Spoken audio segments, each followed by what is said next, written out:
एक बार की बात है, तथागत गौतम बुद्ध से उनके एक शिष्य ने पूछा कि कर्म क्या है। ये सुन गौतम बुद्ध मुस्कुराए और उन्होंने जवाब दिया, कर्म को समझाने के लिए मैं तुम्हें एक कहानी सुनाता हूँ। इस कहानी को सुनने के बाद तुम सभी ये समझ जाओगे कि कर्म क्या है। गौतम बुद्ध ने कहानी सुनानी शुरू की कि एक राज में एक राजा राज करता था। एक बार वह अपने मंत्री के साथ देश का भ्रमण कर निकला। भ्रमण करते करते राजा और मंत्री एक बाजार में पहुंच गए।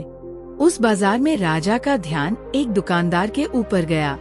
वह यह बात समझ नहीं पा रहा था कि आखिर दुकानदार की गलती क्या है। दुकानदार से बिना कुछ बात किए, बिना कुछ सोचे समझे, महाराज ऐसा फैसला लेने के बारे में क्यों सोच रहे हैं। राजा और मंत्री भ्रमण करने के बाद राजमहल वापस चले गए, लेकिन मंत्री को रात भर नींद नहीं आई। सुबह जागने के बाद मंत्री एक सामान्य प्रजा का रूप बनाकर उस दुकानदार के पास गया और उस दुकानदार से पूछा, तुम बेचते हो क्या? मैं चंदन की लकड़ियाँ बेचता हूँ। फिर मंत्री ने आसपास के लोगों से दुकानदार के बारे में पूछना शुरू किया। सबने जवाब दिया कि दुकानदार किसी से बोलता नहीं, हमेशा दुखी रहता है। मंत्री को भी दुकानदार की बात सुनकर दुख हुआ। उसने सोचा कि आखिर कोई भी दुकानदार दुखी क्यों न हो, अगर उसके दुकान का कोई भी सामान खरीदा न जाए जबकि सामान में कोई कमी न हो। मंत्री सोचने लगा कि यह दुकानदार अपने दुखों की वजह से इतना दुखी रहता है, परंतु राजा इस दुकानदार को फांसी पर क्यों चढ़ाना चाहते हैं। अर्थात राजा के मन में आए हुए विचार का उत्तर अभी तक मंत्री को नहीं मिला था। मंत्री ने सोचा, नहीं देगा, इसलिए तो मैं सोचता हूँ कि हमारे देश का राजा जल्दी से जल्दी मर जाए।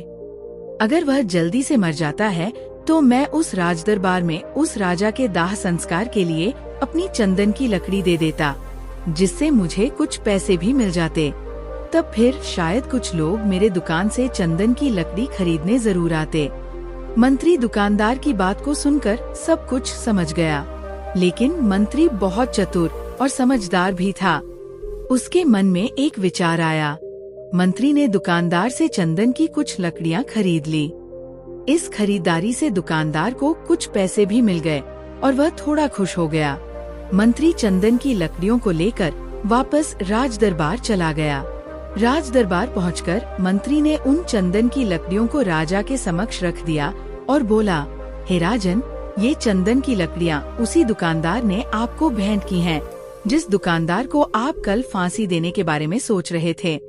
राजा ने उन चंदन की लकड़ियों को सूंघा और उन्हें उन चंदन की लकड़ियों की सुगंध बहुत पसंद आई।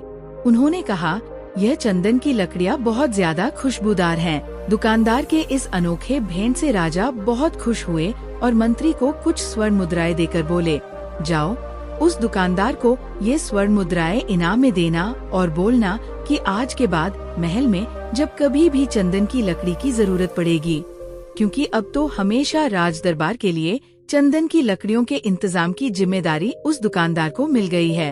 मंत्री स्वर्ण मुद्राओं को लेकर वापस दुकानदार की तरफ चल पड़ा। इधर राजा इस विचार में पड़ गए कि वह दुकानदार तो बड़ा ही अच्छा इंसान है। जिस वक्त मैं उसके बारे में यह सोच रहा था कि मैं इसको कल फांसी दे दूं, तब शायद उसके मन में उस समय यह विचार चल रहा था कि राजन पहली बार मेरे दुकान के सामने आए हैं, क्यों ना मैं उन्हें अपनी सुंदर और खुशबूदार लकड़ियों को भेंट करूं। और आज उसने मुझे भेंट भी किया। अब ठीक समय पर मैं उसको फांसी देने के बारे में सोच रहा था। इधर मंत्री दुकानदार के पास पहुंच गया। मंत्री ने राजा द्वारा दी गई स्वर्ण मुद्राओं को दुकानदार को देते हुए कहा कि जिन चंदन की लकड़ियों को मैं खरीद कर ले गया था, उन चंदन की लकड़ियों को राजा ने बहुत पसंद किया और इनाम के तौर पर तुम्हारे लिए ये स्वर्ण मुद्राएं भिजवाई हैं। ये सुन दुकानदार बहुत खुश हुआ। साथ ही मंत्री ने उस दुकानदार को ये भी बताया कि अब आज के बाद राज दरबार में जब कभी भी चंदन की लकड़ियों की जरूरत पड़ेगी तो सारी चंदन की लकड़ियाँ तुम्हारी दुकान से ले जाएंगी। दुकानदार मंत्री की बात सुनकर बहुत खुश हो गया। मंत्री ने दुकानदार से पूछा, क्यों भाई, तुम तो राजा के बारे में इतना बुरा भला सोचते थे, लेकिन देखो राजा, तुम्हारी कितनी चिंता करते हैं। राजा कितने अच्छे हैं।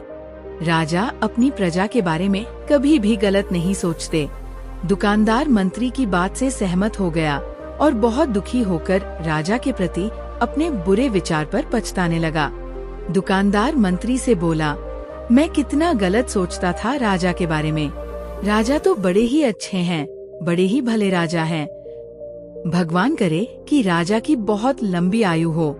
ये बात सुनकर मंत्री भी बहुत खुश हुआ। फिर मंत्री वहाँ से वापस राज दरबार को चला गया और यहीं पर तथागत गौतम बुद्ध ने इस कहानी को समाप्त करते हुए अपने शिष्यों से पूछा कि अब आप ही लोग बताओ कि कर्म क्या है। किसी शिष्य ने कहा, कर्म बोले ही वे शब्द हैं। किसी शिष्य ने कहा, कर्म वाणी है। तो किसी ने कहा, कर्म सोच है।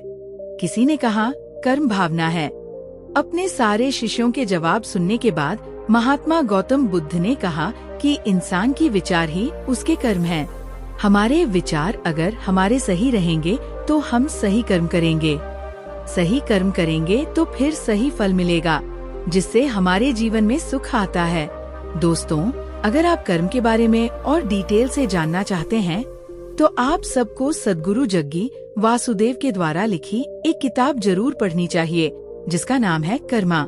इस किताब में सद्गुरु ने कर्म और उसके हमारे जीवन पर पड़ने वाले प्रभावों के बारे में तो विस्तार से समझाया ही है।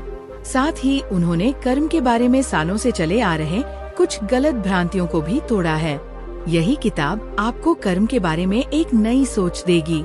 आप सब जानते हैं कि ये इंडिया का world best audio book platform है, जहां पर आप मात्र एक बुक से भी कम की कीमत पे करके पूरे 1 साल तक हजारों बुक्स को ऑडियो फॉर्मेट में सुन सकते हैं, वो भी अपनी मनपसंद भाषा में।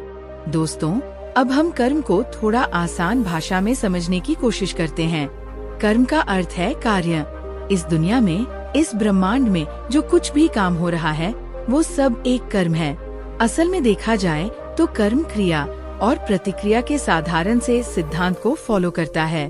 हम जो भी कार्य करते हैं वो एक कर्म है और फिर क्रिया और प्रतिक्रिया के सिद्धांत के अनुसार हर कर्म का एक परिणाम भी होता है।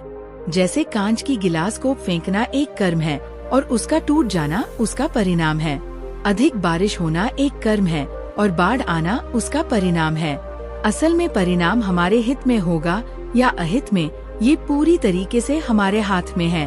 तो जब कोई चीज नकारात्मकता के लिए निर्मित नहीं है, असल में परिणाम ही भाग्य है और हमें कैसे कर्म करने हैं ये पूरी तरीके से हमारे हाथ में होता है। तो जब कोई अच्छा कर्म करता चला जाता है तो उसका भाग्य भी अच्छा होता चला जाता है। जैसे अगर 2 बच्चे हैं और उनमें से एक बच्चा बचपन से ही नई चीजों को सीखने और जानने का प्रयास करता रहता है, वो हमेशा ही जो भी करता है उसमें अपना सर्वश्रेष्ठ देने की कोशिश करता है। और जो दूसरा बच्चा है वो न तो किसी नई चीज के बारे में सीखने और जानने का प्रयास करता है और न ही किसी काम को पूरे मन से करता है, लेकिन असल में उसके कर्म अच्छे थे, जिसके परिणाम स्वरूप उसकी किस्मत भी अच्छी होती चली गई। अगर हम चाहें तो अपने कर्मों को बदलकर अपना भाग्य बदल सकते हैं। ज्यादातर केसेस में एक एक्टर का बेटा एक्टर बनने की ही कोशिश करता है, इंजीनियर का बेटा इंजीनियर और डॉक्टर का बेटा डॉक्टर। इसका कारण यह है कि हमारा शरीर और मन अपने आसपास से ही सूचनाएं इकट्ठा करते हैं और हम हमारे अंदर मौजूद सूचनाओं को याद रखते हैं और फिर उन्हें दोहराते रहते हैं। जैसे जब हम कार चलाना सीख रहे थे तब हम पूरी कोशिश के साथ हर चीज पर ध्यान रख रहे थे कि स्टीयरिंग कहाँ है, ब्रेक कहाँ है, लेकिन कुछ समय बाद हम बात करते हुए या कुछ और काम करते चले जाते हैं, क्योंकि हमारे काम बिना किसी जागरूकता के हो रहे हैं। इसलिए हमें लगता है कि हमें कोई चला रहा है, जबकि असल में हमारे कर्म ही हमारी आदत बन चुके हैं। अगर हम अपने ज्यादातर काम जागरूक होकर करने लगे तो पाएंगे कि हमारा भाग्य हमारे ही हाथ में है, क्योंकि जागरूकता की वजह से हमारे कर्मों पर हमारा पूरा नियंत्रण हो जाता है। जैसा कि ऊपर की कहानी में गौतम बुद्ध ने कहा था कि हमारे विचार ही हमारे कर्म हैं और जागरूकता की अवस्था में हमारे विचारों पर पूरा नियंत्रण हो जाता है। विचारों के नियंत्रण से हम कर्म में नियंत्रण हासिल कर लेते हैं और फिर जब हमारे कर्म हमारे हिसाब से होंगे तो उनका परिणाम भी उसी के अनुसार होगा। इसलिए गौतम बुद्ध ने चित्त के नियंत्रण पर जोर दिया है। जब किसी इंसान का चित्त सुधर जाएगा तो उसके मन में बुरे विचार कैसे आएंगे और फिर वो बुरे कर्म कैसे करेगा। इसलिए गौतम बुद्ध का पूरा ज्ञान चित्त की शुद्धता पर जोर देता है।